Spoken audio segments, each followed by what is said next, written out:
আমরা অনেকেই টাইটানিক সিনেমাটা দেখেছি। টাইটানিক সিনেমাতে শেষে যখন জাহাজটা যখন ডুবে যাচ্ছে, আমাদের মনে আছে নিশ্চয়ই, জাহাজটা যখন ডুবে যাচ্ছে তখন আগে বাঁচানোর জন্য সেই ছোট ছোট যে ছোট ছোট নৌকাগুলো এসেছিল, সেই ছোট ছোট নৌকাতে করে কাদেরকে পাঠানো হচ্ছিল আগে? জাহাজটা যখন ডুবে যাচ্ছে তখন ছোট ছোট নৌকা করে আগে কাদেরকে পাঠানো হচ্ছিল? যারা ছোট বয়স, যাদের কম, মহিলা, ঠিক আছে। তারপরে তাদেরকে পাঠানোর পরে যদি জায়গা থাকে তখন কাদের পাঠানো হবে? যারা বয়স্ক লোক, ঠিক আছে, বয়স শেষ হয়ে এসছে এমন লোকদের। তো ঠিক সেরকম ধরলাম ওই জাহাজটা হলো একটা কোম্পানি, আর ওই ছোট ছোট বাচ্চা, মহিলা যারা ছিল ইয়াং, তাদেরকে প্রেফারেন্স দেওয়া হচ্ছিল বাঁচার ক্ষেত্রে আগে। তারা হচ্ছে ধরলাম প্রেফারেন্সিয়াল শেয়ার হোল্ডার। আর যারা বয়স্ক লোক তারা অ্যাকচুয়াল, তাদেরকে পরে প্রেফারেন্স কম দেওয়া হচ্ছিল বাঁচার ক্ষেত্রে। তারা তারা ধরুন হচ্ছে ইকুইটি শেয়ার হোল্ডার। এটাই হচ্ছে ডিফারেন্স মেন, ঠিক আছে।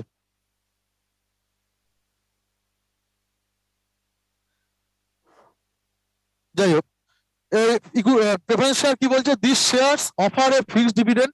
আগেই জেনেছি, একটা নির্দিষ্ট টাকাই দেয়, বেশি লাভ হলেও সেই টাকাই পাবে। So they are not traded in stock market. সেই জন্য এগুলোকে স্টক মার্কেটের সাথে এদের কোনো ভূমিকা নেই। মানে প্রেফারেন্স শেয়ার কিন্তু স্টক মার্কেটে বিক্রি করা হয় না, ঠিক আছে। স্টক মার্কেট কি, যে শেয়ার কিনছে সেই কোম্পানির মালিকানাও ভোগ করছে, লস হলে লস, লাভ হলে লাভ, ঠিক আছে। আর এখানে কি সবসময় লাভ পাচ্ছে তারা, সেই জন্য এটা স্টক মার্কেটে বিক্রি হয় না। Profits are not decided as per share price. Share price অনুযায়ী তাদের প্রফিট মানে ঠিক হয় না। The share price of a company can go up and down. The return to preference share holders is pre decided and fixed. আগেই বলেছি, তাদের কত রিটার্ন পাবে সেটা ফিক্সড করে দেওয়া হয় আগে থেকে, সে কোম্পানির লাভ হোক আর লস হোক। Hence they are a lesser risk and fixed return type of instrument. তাহলে এটাই সেই জন্য রিস্ক অনেক কম এবং রিটার্নটা ফিক্সড হয়, ঠিক আছে। তাহলে যদি পরীক্ষায় কোশ্চেন আসে এর মধ্যে কোন শেয়ারটার ক্ষেত্রে বেশি রিস্ক থাকে, ইকুইটি শেয়ার না প্রেফারেন্স শেয়ার, কি হবে? কেউ কেউ একজন চেষ্টা করুন। কোন শেয়ারের ক্ষেত্রে হায়ার রিস্ক থাকে, ইকুইটি শেয়ার না প্রেফারেন্স শেয়ার? শেয়ার হোল্ডারের রিস্কটা বেশি। হ্যাঁ, ইকুইটি শেয়ার। হ্যাঁ, কোন শেয়ারের ক্ষেত্রে রিটার্নটা বেশি?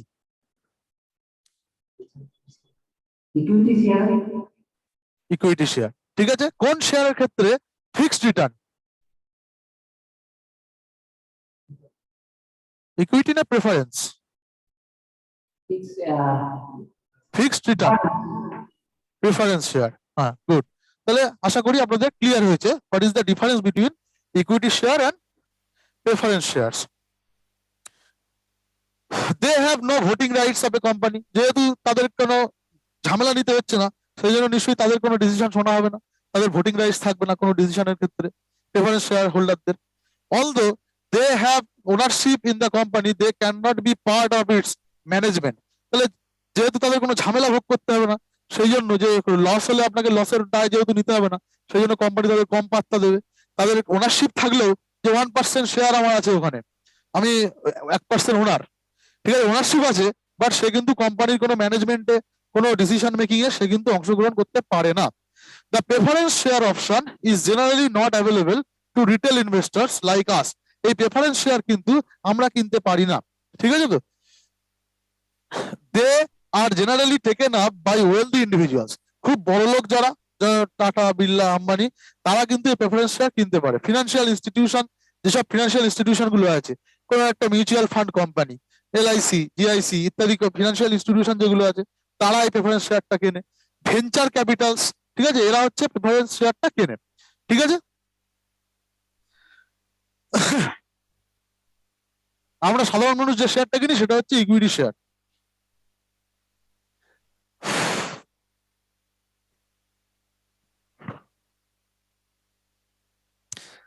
I want to raise money, but I also want to keep all the shareholding to myself.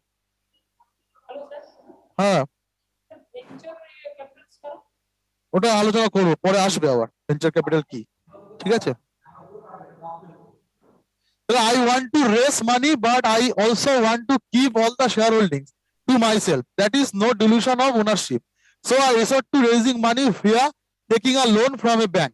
But even that is not working out for me, as bank has too many condition and formalities. So where should I go now?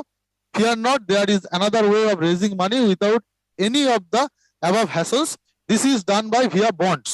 While shares are categorized as equity securities. যাই হোক, এবার আমরা আসছি, এখানে হেডিংটা দিতে আমি ভুলে গেছি।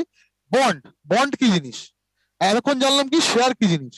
শেয়ার ক প্রকারের হয় সেটাও জানলাম, তাদের মধ্যে ডিফারেন্স কি জানলাম। এরপরে যে ইনস্ট্রুমেন্টটা নিয়ে আলোচনা করবো সেটা হচ্ছে বন্ড। তো ধরা যাক একটা কোম্পানিতে আমি টাকা ইনভেস্ট করতে চাই, সেটাই বলছে I want to raise money, but I also want to keep all the shareholding. Sorry, আমি একটা কোম্পানি তৈরি করছি, এটা একটা কোম্পানি, এ হচ্ছে কোম্পানির মালিক। এ ভাবছে যে সে একটা কোন একটা প্রোডাকশন কোম্পানি তৈরি করবে, ঠিক আছে। আবার তার মাথায় কি ঘুরছে, তার মাথায় ঘুরছে যে কোম্পানিটা আমারই হবে, আমি মালিক হব কোম্পানিটার। আমি যদি শেয়ার বিক্রি করি কোম্পানির, তাহলে কি হবে? কোম্পানির শেয়ার বিক্রি করলে কি, যারা শেয়ার যত পার্সেন্ট কিনবে তাদের তত পার্সেন্ট ওনারশিপ থাকবে। তারা এসে নাক গলাবে, আমি টাকা লাগিয়েছি এত টাকা। তাহলে কোম্পানির যখন ডিসিশন মেকিং হবে আমার ভোট নিতে হবে, আমি কি বলতে যাচ্ছি শুনতে হবে, ম্যানেজমেন্টের মিটিং এ আমাকে ডাকতে হবে। যারা ইকুইটি শেয়ার কিনবে বা প্রেফারেন্স শেয়ার যারা কিনবে তারাও কিন্তু কোম্পানির মালিক। তাদেরকে হয়তো একটা নির্দিষ্ট পরিমাণ টাকা দেওয়া হয়, তাও তারা মালিক, যেটা বললাম আগে। তাহলে শেয়ারের মাধ্যমে কি হয়, কোম্পানির যে মালিকানা সেটা ডিস্ট্রিবিউট হয়ে যায়, কোম্পানির মালিকানাটা বিভিন্ন লোকের মধ্যে ছড়িয়ে পড়ে। আমি মনে হলো আমি একটা নির্দিষ্ট প্ল্যান নিয়ে একটা কোম্পানি তৈরি করব, ঠিক আছে। এদিকে আমি যদি লোকের কাছ থেকে টাকা তুলি, সেই লোকগুলোও আমার প্ল্যানের ভাগিদার হয়ে যাচ্ছে, তারা মালিক হয়ে যাচ্ছে কোম্পানি। আমার কোনো গুরুত্ব থাকছে না, যে যত টাকা দিচ্ছে তত পার্সেন্ট মালিকানা পাচ্ছে। ক্লিয়ার? তো আমি চাইছি, এই লোকটা চাইছে যে আমি কোম্পানি করব, বাট আমি টাকা তুলবো বাইরে থেকে, কিন্তু কাউকে মালিকানা দেবো না, মালিকানাটা আমার কাছেই রাখবো, শেয়ার করবো না, আমি আমার আমার ওনারশিপটা কারোর সাথে শেয়ার করবো না। তখন তার কাছে শেয়ার অপশনটা বাদ গেল। সেটা টাকা তুলতে গেলে তার যে সিস্টেমটা আছে সেটাকে বলা হয় বন্ড। সে বন্ড ইস্যু করে টাকা তুললে তখন কিন্তু মালিকানা ট্রান্সফার হয় না, ওনারশিপটা অন্য লোকের কাছে যায় না। টাকাও রেস করা যায়, বাট ওনারশিপ অন্য কারোর কাছে যায় না। সেটা কি হবে? এই লোকটা বলছে আই ওয়ান্ট টু রেস মানি, আমি টাকা তুলতে চাই মার্কেট থেকে, but I also want to keep all the share link to my self, এবং আমি পুরো মালিক আমি একাই থাকতে চাই। দ্যাট ইজ, তার মানে কি, নো ডিলিউশন অফ ওনারশিপ। আমার ওনারশিপটাকে আমি ছোট ছোট ভাগে ভাগ করতে চাই না। So I resort to raising money via taking a loan from a bank. তো এই লোকটা তখন গেল এসবিআই এর কাছে, এসবিআই ব্যাংকে গেল, গিয়ে বললো যে আমাকে এত টাকা লোন দিন, আমাকে 100 কোটি টাকা লোন দিন। But even that is not working out for me, as a bank has to many condition and formalities.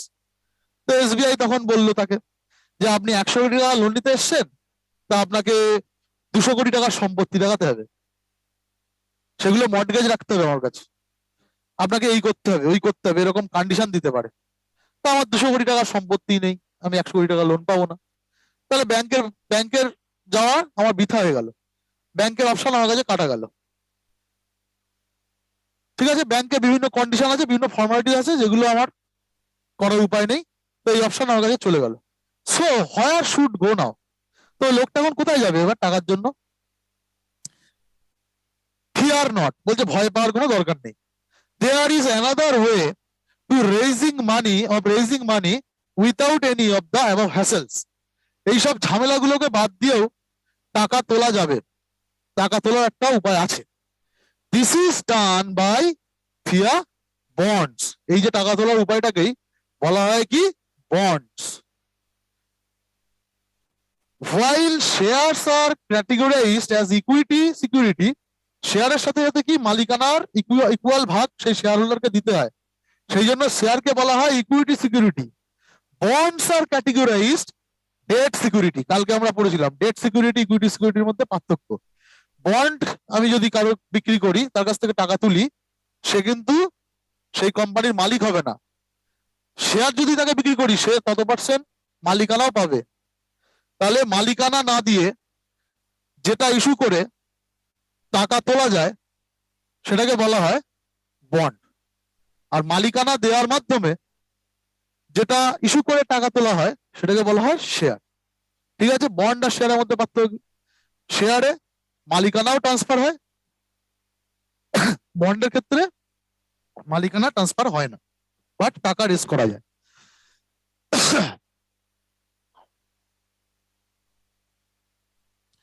A bond is a debt instrument, আগে বুঝতে পেরেছি। ইকুইটি ইনস্ট্রুমেন্ট কাকে বলে, যেটার মাধ্যমে মালিকানা চলে যায়। তাহলে বন্ড হচ্ছে একটা ডেট ইনস্ট্রুমেন্ট গেল। ইন হুইচ আ ইনভেস্টর, যেখানে একজন investor loans money to an entity, typically corporate or government, that borrows the funds for a defined period of time at a variable or fixed interest rate। তাহলে এই লোকটা তখন যে কোম্পানিটা করতে চাইছিল, সে তখন যদি বন্ড ইস্যু করে, সে সাধারণ মানুষের কাছে যেতে পারে বা কারোর কাছে যেতে পারে, গিয়ে বলে যে বন্ড গুলো কিনুন, এই যে একটা আমি বন্ড বিক্রি করছি, বন্ড কিনলে আপনাকে এত 100 কোটি টাকা, একটা বন্ডের দাম 10 কোটি টাকা করে, 10 কোটি টাকার বন্ড কিনুন, তার বিনিময়ে আপনাকে আমি লাভের থেকে 5% ইন্টারেস্ট দেবো। ঠিক আছে, তাহলে এখানে কি দিচ্ছে, ইন্টারেস্ট দিচ্ছে, একটা ফিক্সড বা ভেরিয়েবল ইন্টারেস্ট দিচ্ছে। ঠিক আছে, ইন্টারেস্টটা বাড়তেও পারে, যদি বাড়ে কমে তাহলে ভেরিয়েবল, আর ফিক্সড হচ্ছে যেটা আমি 5% ইন্টারেস্ট দেবো, আগে থেকে বলে দিচ্ছে। তাহলে এইভাবে ইস্যু করে ওই লোকটা টাকা তোলার জন্য। Bonds are used by companies, bond কারাই ব্যবহার করে, কোম্পানিগুলো, বিভিন্ন কর্পোরেট কোম্পানি, যদি কর্পোরেট কোম্পানি করে কর্পোরেট বন্ড বলা হয়, কোম্পানিগুলো যদি করে, কোম্পানির যখন টাকা দরকার হয়, এই লোকটা কোম্পানি তৈরি করছে, তো এই লোকটা যে বন্ডটা ইস্যু করবে তাকে বলবো আমরা কি, কর্পোরেট বন্ডস। কোম্পানি তৈরি করার জন্য, টাকা তোলার জন্য যে বন্ডটা ইস্যু করছে। মিউনিসিপ্যালিটি করতে পারে, কোনো পৌরসভা করতে পারে টাকা তোলার জন্য সাধারণ মানুষের কাছে, কোনো একটা স্টেটস করতে পারে, রাজ্য বা দেশ করতে পারে, অ্যান্ড সোভারিন গভর্নমেন্টস, ঠিক আছে, কোনো সার্বভৌম সরকারও করতে পারে, তারা বন্ড ইস্যু করে, হ্যাঁ, গভর্নমেন্ট বন্ড ইস্যু করে টাকা তুলতে পারে। To raise money to finance a variety of projects and activities, তো বিভিন্ন রকম ইকোনমিক অ্যাক্টিভিটি এবং প্রজেক্ট করার জন্য বিভিন্ন এন্টিটি এই বন্ড কিন্তু ইস্যু করতে পারে। কর্পোরেট কোম্পানি যদি করে, তখন সেটাকে বলা হয় কর্পোরেট বন্ড। কর্পোরেট বন্ডস আর হাই রিস্ক, যেহেতু কর্পোরেট কোম্পানি যখন তখন মানে যখন তখন উঠে যেতে পারে, কোম্পানির কোনো ভরসা নেই। ঠিক আছে, তো কর্পোরেট বন্ড গুলো সেই জন্য খুব হাই রিস্কের। বন্ড কিনে আমি ঠকেই যেতে পারি, টাকা পেলাম না। হাই রিটার্ন, যেহেতু হাই রিস্ক, যেখানে রিস্ক আছে সেখানে আর রিটার্নও বেশি হয়। ঠিক আছে, একটা রিসেন্টলি একটা সিনেমা বেরিয়েছিল বছর খানিক আগে, বছর দেড়েক আগে, হর্ষদ মেহতাকে নিয়ে। ঠিক আছে, কেউ দেখেছেন কিনা জানি না। ওখানে একটা ডায়লগ ছিল, স্টক এক্সচেঞ্জ নিয়েই সিনেমাটা ছিল, পুরোপুরি শেয়ার টেয়ার নিয়েই। পারলে সিনেমাটা দেখবেন, মানে অনেকটা ক্লিয়ার হবে, এটা পড়ার পরে ওটা দেখতে মজা লাগবে। ঠিক আছে, তো ওখানে একটা ডায়লগ ছিল ওই সিনেমাতে, রিস্ক হে তো ইস্ক হে। ঠিক আছে, তো যেখানে যেখানে রিস্ক আছে সেখানে রিটার্নও বেশি, মানে রিস্ক হে তো ইস্ক হে, তাই বলছে এখানে।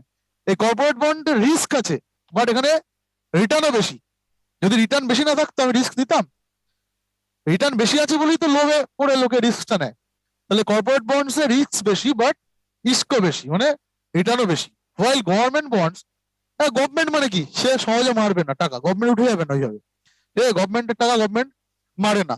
যেগুলোকে বলা হয় গভর্নমেন্ট সিকিউরিটি, যেগুলোকে বলা হয়, যেগুলোকে এই যে স্টক এক্সচেঞ্জের ভাষায় বলা হয় গভর্নমেন্ট সিকিউরিটিস। ঠিক আছে, এগুলো কি, are low risk and low return. Government bond বা গভর্নমেন্ট সিকিউরিটির ক্ষেত্রে রিটার্নও কম, রিস্কও কম। ঠিক আছে, এটা হচ্ছে, এগুলো কিন্তু প্রশ্ন আসতে পারে পরীক্ষায়, যে এর মধ্যে কোন বন্ডের ক্ষেত্রে বা কোন সিকিউরিটির ক্ষেত্রে হাই রিস্ক। তাহলে কি হবে, গভর্নমেন্ট নাকি কর্পোরেট বন্ড, গভর্নমেন্ট সিকিউরিটি না কর্পোরেট বন্ড? হাই রিস্ক কোনটা, কর্পোরেট বন্ডে। লো রিস্ক যদি জিজ্ঞেস করে, গভর্নমেন্ট সিকিউরিটিতে। ওনার্স অফ বন্ডস আর কি বলা হয়, ডেট হোল্ডার্স। যারা হচ্ছে এই বন্ডের মালিক, তাদেরকে বলা হয় ডেট হোল্ডার্স। যেমন শেয়ারের ক্ষেত্রে বলা হতো শেয়ার হোল্ডার্স, এখানে বন্ড যারা কেনে তাদেরকে বলা হয় ডেট হোল্ডার্স। অর ক্রেডিটর্স, মানে যেহেতু টাকা দ্বারা ক্রেডিট করছে সেই জন্য creditors. Of the issuer, meaning the one who is loaning money will be called a lender or creditor, যে টাকা দিচ্ছে। And the one who is taking the money, আর যে টাকাটা নিচ্ছে কোম্পানি তৈরি করার জন্য, এই লোকটা টাকা নিচ্ছিল। ঠিক আছে, বা গভর্নমেন্টও নিতে পারে, গভর্নমেন্ট সিকিউরিটি ইস্যু করে নিতে পারে, তাদেরকে বলা হয় বড়োয়ার। ঠিক আছে, বা ডেটার, ডিইবিটি ইয়ার। A bond is fixed interest instrument, meaning a fixed interest is paid to the bond holder. তাহলে এখানে দেখতে পাচ্ছি 5% ইন্টারেস্টে বন্ড বিক্রি করছে, তাহলে এখানে একটা ফিক্সড ইন্টারেস্টে কিন্তু বন্ডটা বিক্রি করা হয়। যে আমার এত লাভ হলে আমি আরো বেশি দেবো ইন্টারেস্ট, এমন নয়। 5% ইন্টারেস্ট দেবো, যেটা এখন নিচ্ছি আপনার কাছ থেকে। যদি 10 টাকা নিই, যদি 100 টাকা নিই, তাহলে 5 টাকা, 105 টাকা ফেরত দেবো। এরকম একটা ফিক্সড ইন্টারেস্টে বন্ড ইস্যু করা হয়। If a company has issued bonds that it is liable to pay you a fixed amount of interest no matter the value of its share price.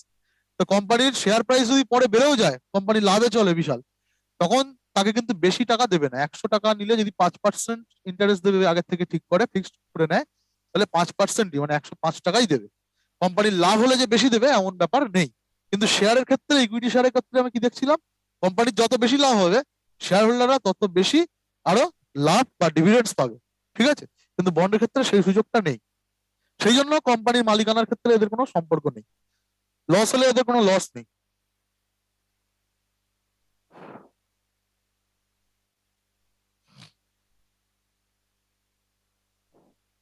Remember, in the case of share holders, their profits are depending, এটা আগেই বলে দিয়েছি, on the share price, but not in the case of bond holders. প্রফিটের সাথে তাদের কোনো সম্পর্ক নেই। This means a bond is less risky. তার মানে শেয়ার বেশি রিস্কি না বন্ড বেশি রিস্কি? অবশ্যই শেয়ার বেশি রিস্কি। শেয়ারের মধ্যে আবার কোন বিশিষ্ট শেয়ারটা বেশি রিস্কি? ইকুইটি শেয়ারটা বেশি রিস্কি। তাহলে রিস্কের দিক দিয়ে যদি আমাকে সাজাতে বলে যে বেশি রিস্কের থেকে কম রিস্কে সাজাও, ঠিক আছে, তাহলে কি হবে? ঠিক আছে, রিস্কের ভিত্তিতে যদি সাজাতে বলে, সেখানে অপশন আছে যে রিস্কের ভিত্তিতে সাজাও। ঠিক আছে, অ্যারেঞ্জ, এরকম কোশ্চেন থাকলো, কোশ্চেনটা এরকম থাকলো, arrange the following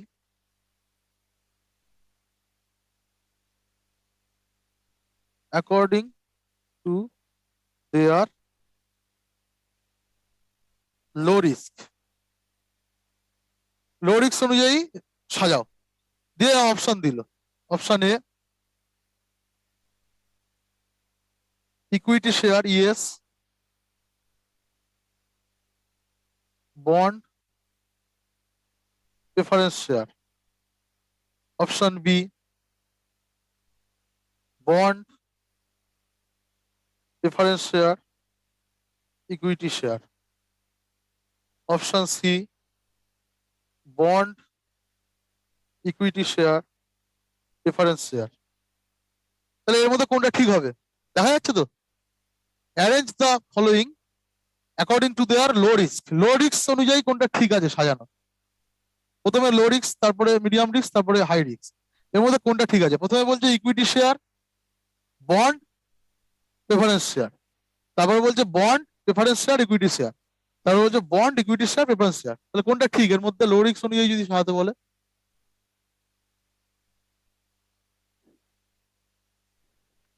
sir option 2। Option 2 বা বি, মানে সবচেয়ে রিস্ক কম বন্ডে, তারপরে প্রেফারেন্স শেয়ারে, তারপরে ইকুইটি শেয়ারে। গুড। এরকম ভাবে কিন্তু কোশ্চেন আসতে পারে। তারপর বলছে also bond holders are given first preference over and above both equity and preferential shares on the assets sold in case of the company goes bankrupt. ঠিক আগেরটার মতো, যদি কোম্পানি উঠে যায়, ব্যাংক্রাফট হয়ে যায়, দেউলিয়া হয়ে যায়, সেক্ষেত্রে আগে যারা বন্ড হোল্ডার ছিল তাদের টাকা মেটানো হবে, তারপরে টাকা মেটানো হবে প্রেফারেন্স শেয়ার হোল্ডারদের, তারপরে শেষে যা থাকবে সেটা দেওয়া হবে ইকুইটি শেয়ার হোল্ডারদের, কোম্পানির জিনিসপত্রগুলো বেচে। ইকুইটি ইজ মোস্ট রিস্কি বলে দিয়েছি, preference share are less risky, and bonds are least risky in the terms of investment. ওই যেটা কোশ্চেন দিয়েছিলাম, সবচেয়ে কম রিস্কি তাহলে বন্ড ইনভেস্টমেন্টের ক্ষেত্রে। এবার গভর্নমেন্ট সিকিউরিটি, বন্ড হলো গভর্নমেন্ট সিকিউরিটি কি সেটা জান। গভর্নমেন্টের যখন টাকার দরকার হয়, আমরা আগেই জেনেছি, অনেকবার জেনেছি, গভর্নমেন্ট কি করে, আরবিআই এর কাছে গভর্নমেন্ট সিকিউরিটি দেয়। আরবিআই কে বলে যে সেগুলো ওপেন মার্কেট অপারেশনের মাধ্যমে বিক্রি করতে, গভর্নমেন্ট সিকিউরিটিটাকে। আরবিআই সেগুলো বিভিন্ন ফিনান্সিয়াল ইনস্টিটিউশন, ব্যাংক, এদেরকে সেই গভর্নমেন্ট সিকিউরিটি গুলো বিক্রি করে টাকা তুলে গভর্নমেন্টকে দিয়ে দেয়। আর যে সিকিউরিটি গুলো গভর্নমেন্ট বিক্রি করে সেগুলোর নাম হচ্ছে গভর্নমেন্ট সিকিউরিটি। এটা একটা ক্যাপিটাল মার্কেট ইনস্ট্রুমেন্ট। যদি সেটা 1 বছরের মধ্যে হতো, সেটার নাম হয়ে যেত, গভর্নমেন্ট সিকিউরিটির নাম হয়ে যেত কি, কি নাম হতো? Treasury bill. একই জিনিস, ঠিক আছে। 1 বছরের ঊর্ধ্বের মানে লং টার্মের জন্য যেটা নেয়, লং টার্ম লোন নেওয়ার জন্য গভর্নমেন্ট সিকিউরিটি, আর শর্ট টার্ম লোন নেওয়ার জন্য গভর্নমেন্টের যে ইনস্ট্রুমেন্ট আছে সেটার নাম হচ্ছে ট্রেজারি বিল। যেহেতু শর্ট টার্ম মানি মার্কেটের মধ্যে পড়ছে, এটা যেহেতু লং টার্ম ক্যাপিটাল মার্কেটের মধ্যে পড়ছে। Clear? Government security as discussed above is also a type of bond. এটা একটা বন্ডের মতোই জিনিস। when issued for a short term, যখন শর্ট টার্মের জন্য ইস্যু করা হয় তখন সেটাকে বলা হয় treasury bill. Long term above 1 year they are termed as government bonds or government dated securities, GSEC। GSEC ও বলা হয় government securities. Government securities pace interest at A fixed rate of the interest. এখানে কি হয়? Interest দেওয়া হয়। যে government security একটা বিক্রি হলো, যেটা 100 টাকা দাম, এই ব্যক্তিটা কিনলো 100 টাকা দিয়ে, 100 টাকাই দিল দাম দিয়ে, গভর্নমেন্ট তাকে বললো যে 1 বছর 2 বছর পরে আমি নেবো 5% ইন্টারেস্ট দিয়ে। তাহলে সে কত পার্সেন্ট দেবে? বছরে 5%, মানে 10 টাকা এক্সট্রা দিয়ে একে যখন গভর্নমেন্ট আবার এর কাছ থেকে কিনবে তখন একে 110 টাকা গভর্নমেন্ট পে করবে, গভর্নমেন্ট একে পে করবে। তাহলে 5% ইন্টারেস্টে কিনলো। কিন্তু ট্রেজারি বিলের ক্ষেত্রে কি দেখেছিলাম? ট্রেজারি বিলের ক্ষেত্রে কোনো ইন্টারেস্টের ব্যাপার ছিল না। ট্রেজারি বিলটা ইস্যু করা হতো একটা ডিসকাউন্টেড রেটে। মানে এটা যদি 100 টাকা লেখা থাকে, ট্রেজারি বিলের ক্ষেত্রে কি ছিল, যদি 100 টাকা লেখা থাকে তো একটা ব্যক্তি সেটা দেখা যাচ্ছে 90 টাকা দিয়ে কিনছিল, আর যখন ব্যক্তির কাছ থেকে গভর্নমেন্ট আবার কিনে নিচ্ছিল, গভর্নমেন্ট তাকে দিচ্ছিল 100 টাকা। ঠিক আছে, তাহলে এটা কি ডিসকাউন্টে বিক্রি করেছিল, 100 টাকার জায়গায় 90 টাকা করেছিল। এখানে ইন্টারেস্টের কোনো ব্যাপার ছিল না, কিন্তু গভর্নমেন্ট সিকিউরিটিটা ইন্টারেস্টে বিক্রি করা হয়। ঠিক আছে, ফিক্সড ইন্টারেস্ট রেটে বিক্রি করা হয়। বলছে in India the central government issues both treasury bill and bonds or securities, while the state government issue only bonds or dated securities, which are called state development loan. Very very very very important একটা line. এগুলো কিন্তু পরীক্ষায় খুব কঠিন question হলে আসবে। ভারতবর্ষে central government treasury bill এবং গভর্নমেন্ট সিকিউরিটি বা বন্ড দুটোই ইস্যু করে টাকা তোলে, কিন্তু স্টেট গভর্নমেন্ট গুলো তারা ট্রেজারি বিল ইস্যু করতে পারে না। পরীক্ষা প্রশ্ন আসতে পারে, স্টেট গভর্নমেন্ট কি ট্রেজারি বিল ইস্যু করতে পারে? উত্তর হবে না। তারা কি ইস্যু করতে পারে? বন্ড বা সিকিউরিটি ইস্যু করতে পারে স্টেট গভর্নমেন্টের, এবং যেটাকে বলা হয় সে ইন্ডিয়ায় স্টেট ডেভেলপমেন্ট লোন। কি বলা হয়? State development loan. কাকে দেবে? ওয়েস্ট বেঙ্গল গভর্নমেন্টের যদি দরকার হয় স্টেট ডেভেলপমেন্ট লোন নেওয়ার, কোথায় যাবে? আরবিআই এর কাছে। আরবিআই কে ওই বন্ড গুলো বা সিকিউরিটি গুলো বিক্রি করবে। আরবিআই সেগুলো বিভিন্ন ফিনান্সিয়াল ইনস্টিটিউশনদের মধ্যে বিক্রি করলো, করে যে টাকাটা হলো সেটা ওয়েস্ট বেঙ্গল গভর্নমেন্টকে দিল। সেটাকে কি বলা হচ্ছে? State development loan. Okay, very very important একটা line. Investors buy bonds at face value, the price of a bond or a principal amount that is returned at the end of a fixed period. Borrowers give interest payment to bondholders at a fixed rate, at a variable rate or a variable rate. আগেই বলে দিয়েছি যেটা interest রেটে সেটা বিক্রি করা হয়। Face value মানে যেটা লেখা থাকে, এটা লেখা ছিল 100 টাকা আর 5% ইন্টারেস্ট দেবে বলেছিল, এখানে যেটা লেখা ছিল সেটাকে বলা হচ্ছে ফেস ভ্যালু ওই বন্ডটার। Coupon rate, it is the interest rate paid on a bond. আর যে ইন্টারেস্ট রেটটা পেড করে বললো এই লোকটা 5%, এই 5%টাকে এখানে ইন্টারেস্ট রেট বলা হয় না, বন্ডের ক্ষেত্রে বলা হয় কুপন রেট। ট্রেজারি বিলের ক্ষেত্রে কোনো কুপন রেট থাকে? কেউ একজন চেষ্টা করুন বলে, কালকেরটা বুঝতে পেরেছেন কিনা তাহলে বুঝতে পারবো। ট্রেজারি বিলের ক্ষেত্রে কি কোনো কুপন রেট থাকে? কোনো ইন্টারেস্টের ব্যাপার থাকে? ট্রেজারি বিলের ক্ষেত্রে কি কোনো কুপন রেট থাকে? কি থাকে? ট্রেজারি বিল কিসে বিক্রি করা হয়? সেই জন্য যেহেতু কুপন রেট থাকে না, ওই জন্য ট্রেজারি বিলের আরেকটা নাম কি বলেছিলাম? Zero coupon bond. কি নাম? Zero coupon. এখানে কোনো কুপন রেট থাকে না, বা ও কুপন বন্ড। ঠিক আছে, তাহলে কুপন রেট হচ্ছে যে ইন্টারেস্ট পেমেন্ট করছে, আর টেনিওর মানে হচ্ছে যত টাইমের জন্য নেওয়া হচ্ছে লোনটা, টাকাটা, সেটা হচ্ছে টেনিওর। ঠিক আছে,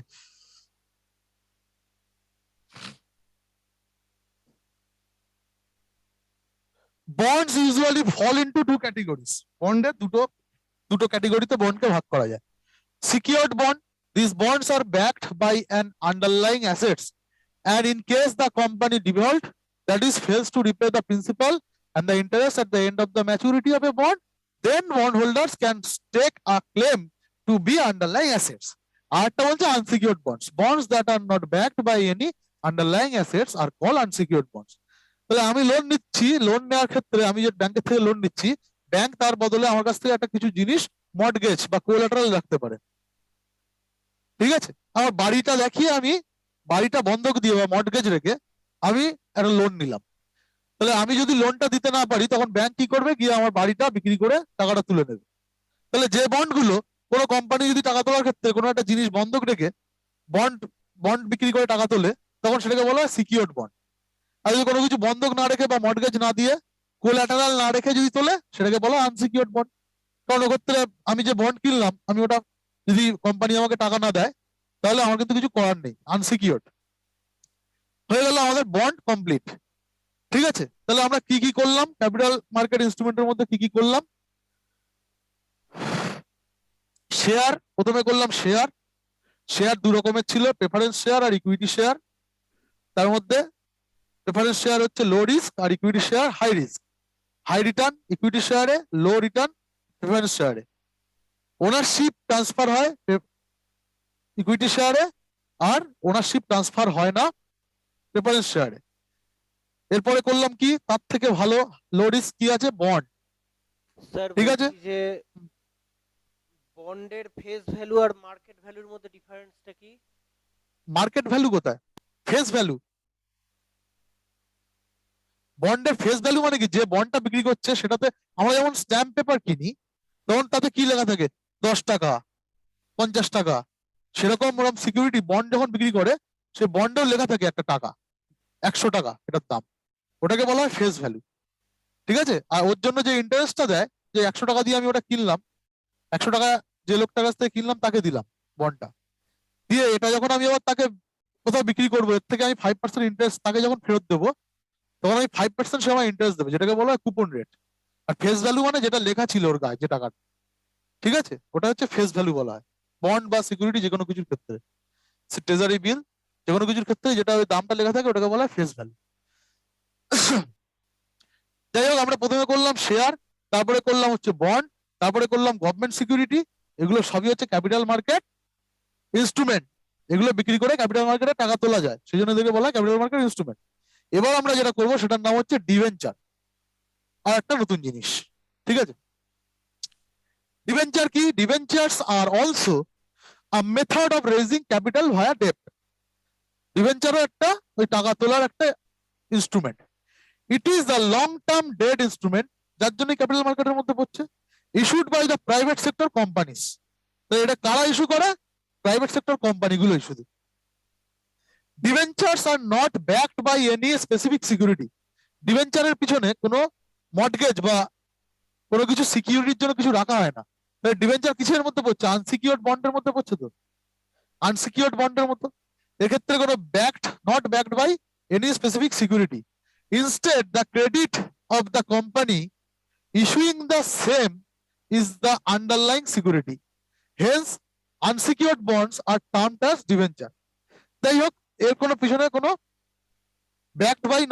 not backed by any security, মানে কোনো কিছু মর্টগেজ রাখে না, সেই জন্য আনসিকিউরড বন্ডেরই আর একটা নাম হচ্ছে ডিভেঞ্চার। ঠিক আছে, many investors prefers debentures since they offer higher rate interest than bonds. তাহলে বন্ডের ক্ষেত্রে একটা কি রাখা হয় পিছনে, যে টাকাটা নেওয়া হচ্ছে তার জন্য তার কাছে কিছু একটা মর্টগেজ রাখা হয়। এই লোকটা একটা কোম্পানি তৈরি করেছে, সে এই লোকটার কাছ থেকে বন্ড বিক্রি করে 10 কোটি টাকা নিয়েছে। তার বিনিময়ে সে এই লোকটার কাছে আবার দেখা গেল একটা কিছু বন্ধক রেখেছে, যেটার দাম হচ্ছে 12 কোটি টাকা। যদি একে টাকা না দেয়, ফেরত না দেয় 10 কোটি টাকাটা উইথ ইন্টারেস্ট, তখন সেই 12 কোটি টাকা জিনিসটা বিক্রি করে তার টাকা তুলতে পারবে। তখন এটাকে বললাম বন্ড। আবার এই লোকটাকে তার এক টাকা নিয়েছে এর কাছ থেকে, এ টাকা নিয়েছে 10 কোটি টাকা, ঠিক আছে? এর কাছ থেকে কোনো কিছু সিকিউরিটি একে দেয়নি, তার বিনিময়ে একে কোনো সিকিউরিটি দেয়নি, ঠিক আছে? এটার তখন নাম হয়ে যাচ্ছে কি? ডিবেঞ্চার। এটার নাম তখন হচ্ছে কি? ডিবেঞ্চার। কিন্তু এই দুটো লোকের মধ্যে এরা বি এ, এটা লোকটা হচ্ছে বি, তাহলে সবাই তো এটাই কিনতে চাইবে, বন্ডই কিনতে চাইবে, কারণ কি এখানে সিকিউরড কিছু রাখা হয়, কিছু মর্টগেজ রাখা হয়, এখানে সিকিউরিটি বেশি, রিস্ক কম। তাহলে এই ডিবেঞ্চার কারা কিনবে? কেউই কিনতে ইন্টারেস্টেড হবে না। সেই জন্য এই ডিবেঞ্চারে একে দিচ্ছিল দেখা যাচ্ছে 5% কুপন রেট। কুপন রেট মানে ইন্টারেস্ট রেট। একে বলবে যে ডিবেঞ্চার হোল্ডারদেরকে আমরা 20% কুপন রেট দেবো, মানে এ 100 কোটি 10 কোটি টাকার বিনিময়ে যখন ফেরত পাবে 2 বছর পর, তখন 20% বেশি টাকা ফেরত পাবে, আর এ মাত্র 5% বেশি ফেরত পাবে। তাহলে রিস্ক কোনটায় বেশি, বন্ডে না ডিবেঞ্চারে? কোনটা রিস্ক বেশি, বন্ডে না ডিবেঞ্চার?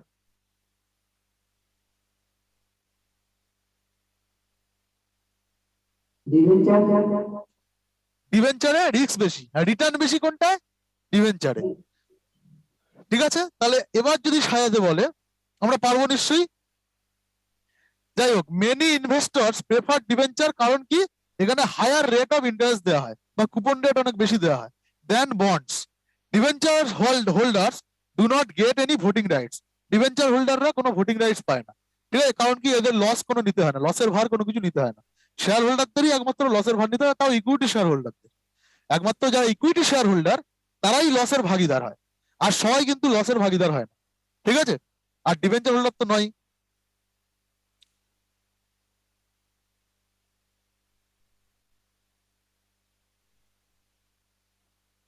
যাই হোক, এর আগে তাহলে আমি রিস্কের দিক দিয়ে যদি সাজাই, হাই রিস্কের দিক দিয়ে যদি সাজাই, তাহলে কি আসবে? সবচেয়ে বেশি রিস্ক কোনটাতে আছে? ইকুইটি শেয়ারে, তারপর প্রেফারেন্স শেয়ারে, তারপর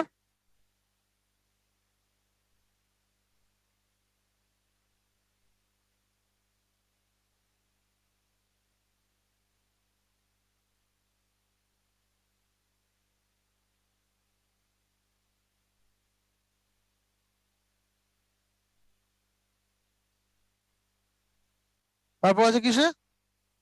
ডিবেঞ্চারে, তারপরে বন্ডে। মানে সবচেয়ে কম রিস্ক কিসে আছে? তাহলে কম রিস্ক সবচেয়ে আছে বন্ডে, তারপর ডিবেঞ্চারে, তারপরে প্রেফারেন্স শেয়ারে, তারপরে ইকুইটি শেয়ার, ঠিক আছে? এটা হচ্ছে রিস্কের দিক দিয়ে যদি সাজাই। আর যদি আমরা রিটার্নের দিক দিয়ে সাজাই, ঠিক উল্টোটা হবে। রিটার্নের দিক দিয়ে সবচেয়ে রিটার্ন বেশি পায় ইকুইটি শেয়ার হোল্ডাররা, তারপর প্রেফারেন্স শেয়ার হোল্ডাররা। স্যার একটা কথা জিজ্ঞেস করছি, হ্যাঁ বলুন। যে ডিবেঞ্চারেই তো মনে হচ্ছে বেশি রিস্ক, তার কারণ যদি কোনো কোম্পানি বাই এনি চান্স উঠেও যায়, তবেও তো সেই কোম্পানির যত অ্যাসেট আছে সেগুলো বিক্রি করে শেয়ার হোল্ডাররা কিছু অ্যামাউন্ট ফেরত পাবে, কিন্তু ডিবেঞ্চার হোল্ডাররা তো কিছুই ফেরত পাবে না। হ্যাঁ, এখানে একটা খুব ভালো কোশ্চেন।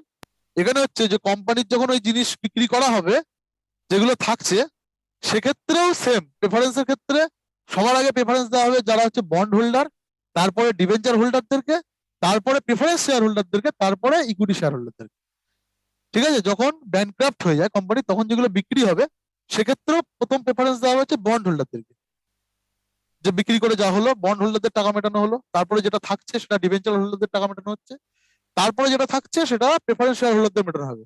তারপরে যদি কিছু থাকে তাহলে ইকুইটি শেয়ার হোল্ডাররা পাবে, যদি না থাকে কিছু পাবে না। বুঝেছেন? এটা হচ্ছে রিস্কের দিক দিয়ে এই।